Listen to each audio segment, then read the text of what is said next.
effect until 11 p.m. Eastern Daylight Time, and now includes the following county: Cherokee, Georgia.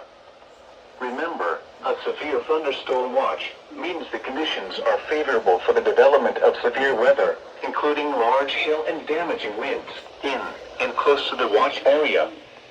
While severe weather may not be imminent, persons should remain alert for rapidly changing weather conditions and listen for later statements and possible warnings.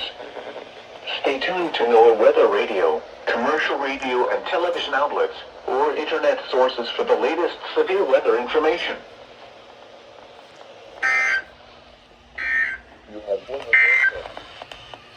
Severe thunderstorm watch number 30 remains in effect. First one of 2026. Here we go.